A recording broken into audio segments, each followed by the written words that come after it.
E aí, meus amigos da TV Clandestina, como é que vocês estão? Tudo bem?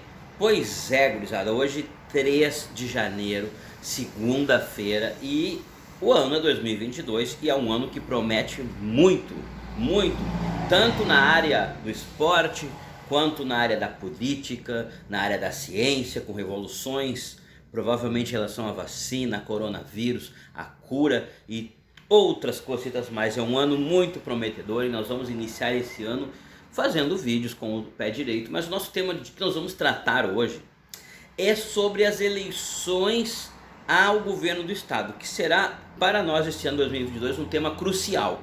Aproveitando, nesse primeiro vídeo já para contar para vocês que nós pretendemos trazer os candidatos aqui para fazer um jogo de conversa, poder fazer um bate-papo e também saber um pouco mais das ideias. Vamos aproveitar então, vamos falar qual é que é o nosso parecer até o momento de tudo que nós estamos vendo em relação às eleições, certo? Quer saber um pouco mais, quer trocar essa ideia com a gente? Te inscreve no canal, ativa o sininho e vem com a gente. Aqui é a TV Clandestina, meus amigos. O negócio é o seguinte então, gurizada. Eleições a governador 2022 é um ano super interessante. Super interessante e que deveria ser levado a cargo de todas as expectativas como a mais relevante e a mais importante, pois o governo do estado do Rio Grande do Sul, ele para nós tem um peso e uma importância ímpar.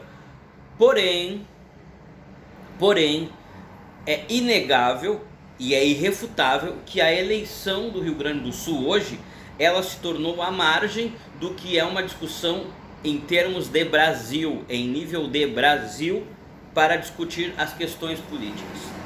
E esse desenho do Brasil, ele é um desenho que ele é mais forte nesse momento, é um desenho que ele se impõe mais. E ele não é que ele se imponha mais pelo poder de decisão dentro do Estado, mas ele se impõe mais pelo poder de mídia, pelo poder de propagação, pela notícia, pelo flash, pelo que ele pode gerar. Então o flash, ele está sobreposto à importância. O governo do Rio Grande do Sul, para nós gaúchos, que nós moramos em Porto Alegre, no Rio Grande do Sul, em qualquer cidade do Rio Grande do Sul, temos como a eleição do Rio Grande do Sul a mais importante, porque a eleição do Rio Grande do Sul é a que vai nos definir as questões de educação, de saúde, as questões de segurança, a questão de emprego, a questão de investimento, a questão urbana. Então tudo que se decide em relação a nós, a questão de leis estaduais, está relacionado diretamente ao estado do Rio Grande do Sul. E quando a gente vê que, por exemplo, as eleições do Brasil, elas vêm em primeiro lugar, pelo menos no imaginário popular, na primeira instância, que é hoje, que as pessoas viraram o ano falando, não, é Bolsonaro 2022, é Lula 2022, e essa dicotomia e essa dualidade faz com que ela afete diretamente ao que nós deveríamos nos preocupar e propor, que é as eleições do Rio Grande do Sul. E eu boto um ponto aqui e recomeço a frase justamente falando sobre isso. Por quê, meus amigos? Por quê? Porque como as eleições do Rio Grande do Sul têm ficado à margem da discussão, as propostas e os projetos para o Rio Grande do Sul também têm ficado à margem dessa discussão. Por exemplo, a gente tem visto nos últimos anos governos eleitos e que não tem nenhum projeto próprio que possa dar um salto de 2% na economia do Rio Grande do Sul, diretamente tecnológica, científica ou de qualquer outra esfera industrial. A gente não tem ninguém que se propõe a ser governador do Rio Grande do Sul e que tenha o mínimo de projeto. A gente tem visto os últimos governadores todos, absolutamente os últimos 5 pelo menos, venceram sem nenhum projeto. E eu me atrevo a dizer que o último governador que foi eleito, que tinha um projeto claro, que era um projeto antiliberal, que era um projeto anti o neoliberalismo, anti a façanha da privatização, ao modo que foi nos anos 90, foi o governo do Olívio Dutra, lá em 1998. O último governo que terminou em 2002. Esse foi o último governo estadual que tinha um projeto de governo. Depois veio o governo do Rigoto, 0 projetos. Depois veio o governo da Ieda Crucius, 0 projetos. Depois veio o governo do Tarso Genro, também 0 projetos. Era um governo que estava ligado diretamente com o governo federal e inclusive resbalou no governo federal, sobretudo no teto da educação, que foi culminante para ele perder as eleições. E depois nós tivemos o desastroso governo Sartori, que é sempre bom relembrar que foi apoiado nas eleições pelo governo federal da Dilma Rousseff, o PMDB que estava junto da Dilma, o PMDB de Michel Temer. Então é sempre bom relembrar essas coisas. E por último, o governo Eduardo Leite, que segue um projeto também de lapidação do patrimônio público, um projeto de destruição do patrimônio público sem a prévia discussão básica com a comunidade ou sem mesmo respeitar os quesitos necessários para assim realizar.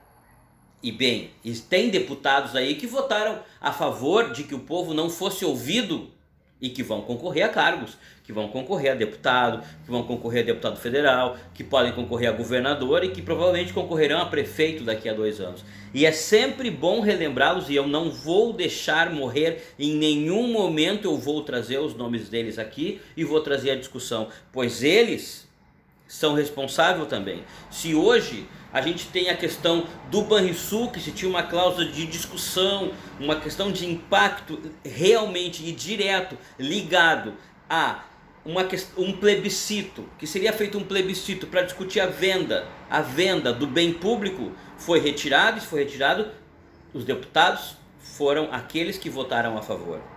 Eduardo Leite, um carinha bonita, cara de anjo e coração de demônio, porque ele conseguiu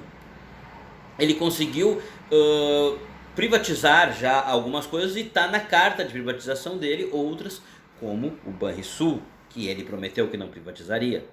Além disso, há muitas coisas para ser discutida. A mais importante para nós gaúchos, eu creio que seja a discussão do Pacto Federativo. O Pacto Federativo que não complementa em nada para o Rio Grande do Sul, que faz o Rio Grande do Sul ser um devedor, como muitos dizem, o Rio Grande do Sul não consegue pagar um precatório. Não, não é que não consegue pagar. O Rio Grande do Sul está amarrado em leis que nós gaúchos não temos nada a ver com isso. Não fui eu que votei nessa lei e não foi tu, meu camarada. E nós estamos amarrados nisso. E é muito importante que a gente possa pensar, ao escolher candidatos, um candidato que tenha como pauta o enfrentamento ao Pacto Federativo. Mas aí eu vos pergunto, se o Edgardo Preto ganhar a eleição e o Lula ganhar, terá algum enfrentamento ao Pacto Federativo por parte do PT gaúcho? Qualquer um sabe que não.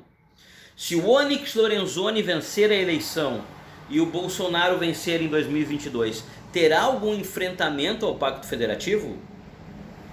Se o Enzi vencer a eleição e o Bolsonaro vencer, ou o Sérgio Moro, ou qualquer um da direita, vocês acreditam que vai ter algum enfrentamento? Evidente que não. E é nisso que nós somos dependentes. Nós somos dependentes do que acontecer em Brasília para definir o nosso futuro aqui no Rio Grande do Sul. E diferente de tudo isso, deveríamos ter um projeto próprio e deveríamos ter, sobretudo, já uma pauta de luta. Qual é a meta que nós devemos ter para 2022, independente do candidato, independente se ganha o meu amigo ou se ganha o meu inimigo lá em Brasília. O Rio Grande do Sul urge por reformas na educação, reformas urgentes na educação, e a reforma na educação é um tema que eu quero tratar porque pode trazer investimento para o Estado.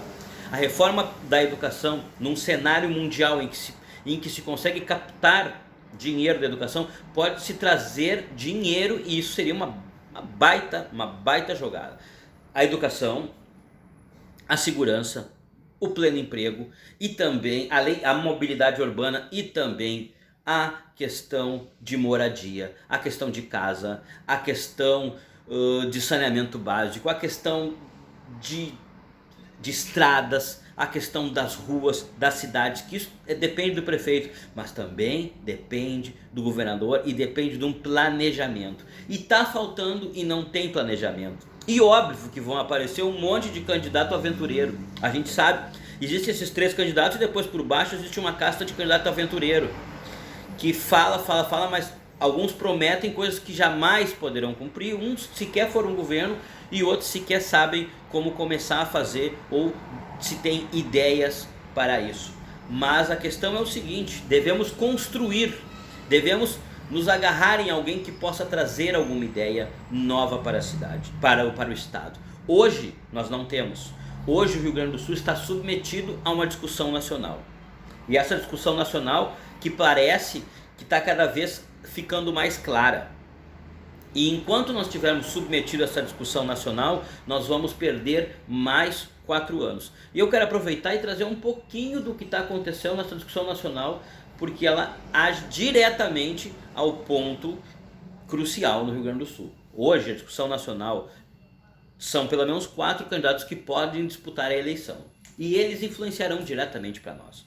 E nesses 4 candidatos, hoje, 4, porque eu acho que tem um quinto que é o Dória, que ainda vai brigar. Mas nesses 4 candidatos, que eu diria que são Lula, Bolsonaro, tá? Ciro Gomes e Moro, esses 4 candidatos são os que brigarão pela eleição, eles têm caminhos claros, eles têm um histórico claro. A começar pelo Sérgio Moro, que foi ministro do Bolsonaro, patrocinador da vitória do Bolsonaro, porque com a prisão do Lula, que depois toda revogada, toda ela foi revogada, porque estava tudo suspeitoso, o Sérgio Moro foi um fiador do Bolsonaro. Eu acredito que o Sérgio Moro ele só pode ganhar os votos do bolsonarismo e de mais ninguém. E eu vou voltar no último ponto ao bolsonarismo, que também será o tema do meu próximo vídeo. Ciro Gomes tem uma campanha que ela não consegue engatar para cima. Ela não baixa, mas ela não engata, ela não consegue comover as pessoas. Ela não consegue trazer aquilo que o Lula, que é o cara que eu vou falar agora, que é o cara que promete que tu vai voltar a comer carne e tomar cerveja, que isso age diretamente, toca diretamente no coração das pessoas e também no estômago, né? E os 3 cérebros a gente sabe, né? É o estômago, o coração e o cérebro. Age diretamente nele, porque tu vai estar com a pança cheia, tu vai lembrar das rodas de amigo e tu vai te sentir feliz e pleno podendo comprar coisas, e foi isso, e é isso que o Lula promete, e isso tem a ver com o governo do Lula, que teve um governo de êxito e que a vida dos brasileiros melhorou naquele momento. Então o Lula age bem e ele consegue captar energeticamente esses votos e provavelmente o Lula seja eleito no primeiro turno. Por último nós temos o Bolsonaro, e o bolsonarismo vive um momento de pânico, vive um momento em que ele precisa se reencontrar. Embora para alguns o bolsonarismo está vivo, o bolsonarismo hoje está passando por uma ruptura muito forte, porque existem 2 setores do bolsonarismo, e esses 2 setores cansaram de coexistir. Por quê? Porque um anula o outro, que é o setor econômico do Ricardo Salles, do Paulo Guedes, e o setor mais obscurantista, negacionista, o maior conservador, o que se diz mais cristão, e que não são cristãos de nada, são cristãos de Araque, mas que viram nesse discurso uma forma de se impor politicamente e de aumentar o seu capital político para trazer votos e para trazer vantagens para si. E aí tu tem o Weintraub, tu tem ali a Damares, tu tem aquelas pessoas, fora isso tu tem alguns deputados, algumas pessoas que estão ali circundando o governo e que se dizem os bolsonaristas. Por outro lado, tu tem a turma do Paulo Guedes, do Salles, que são aqueles que encamparam o discurso do liberalismo. Então tu tem ali o liberalismo de um lado e o conservadorismo do outro. A questão toda é que tem uma eleição. E nessa eleição eles não há comunicação, não há como montar uma chapa hoje com liberais defendendo que se tenha vacina e coisa assim, com negacionistas sendo anti-vacina, juntos pedindo voto para as mesmas pessoas. Não há. Então a gente vai viver nesse início de 2022 uma queda de braço entre o bolsonarismo mais conservador e o bolsonarismo mais de ideias liberais. Qual vencerá? Eu aposto o que tiver mais aceitação do centrão para poder construir uma candidatura do Bolsonaro a presidente e também construir candidaturas viáveis a governos de estados, ele também se enquadra. E nisso nós temos também no Rio Grande do Sul, claramente, né, o representante mais ligado ao liberalismo, ali o Onyx Lorenzoni, e o representante mais ligado ao obscurantismo, o Enze, que também vão se degladiar nessa mesma forma. Enquanto o Enze é a turma do Weintraub, essa turma do Olavo de Carvalho, nós temos do outro lado ali, o Onyx Lorenzoni, mais ligado a Paulo Guedes, uma turma um pouco mais não, a turma do liberalismo. E é aí que se divide o Bolsonaro aqui no Rio Grande do Sul. E é sobre esse o tema que eu farei um vídeo, sobre a influência do bolsonarismo, da divisão do bolsonarismo para a eleição no Rio Grande do Sul. Certo, meus amigos? O ano começa cheio de coisas, temos um montão de coisa para tratar esse ano, um montão de coisa, mas a eleição do Rio Grande do Sul urge de importância. Certo? Um abraço para todo mundo, siga o canal, ativa o sininho, vem com a gente, beijos e dale feliz 2022 para todo mundo e vamos embora.